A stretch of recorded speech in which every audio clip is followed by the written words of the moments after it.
In 2014, the number of children entering the foster care system totaled 264,746.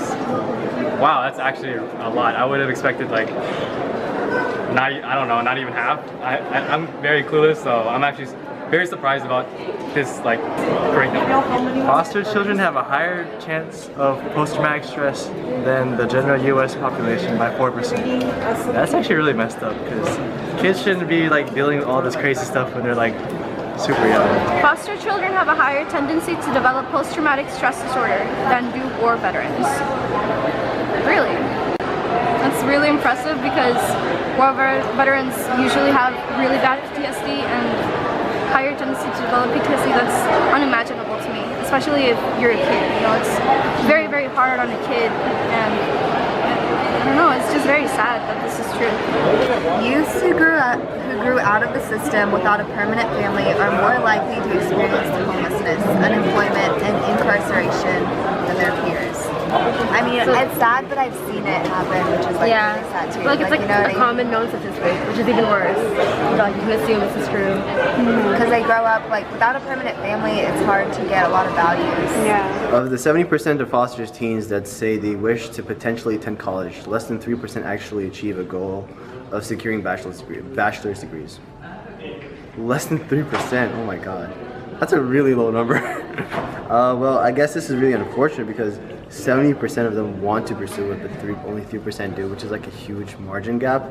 So I would say, personally, I feel like there should be programs in place in order to help these kids achieve their goals.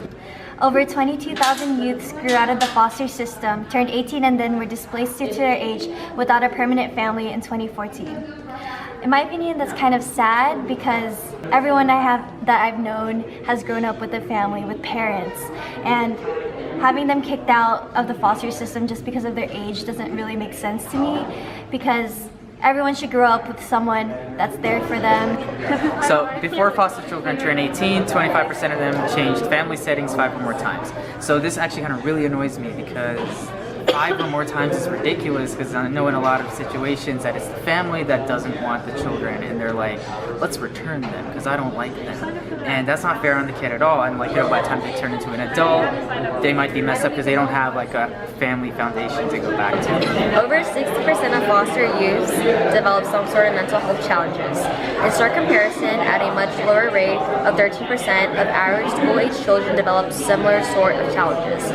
So with this fact, I think it's very sad that there's such this huge gap between those in foster care and those that do live with their biological parents. And I think we should give a little bit more focus to those that are in foster care to kind of provide more guidance and just be there to support them. The rates of absenteeism for school are significantly higher among foster children than for those of other children.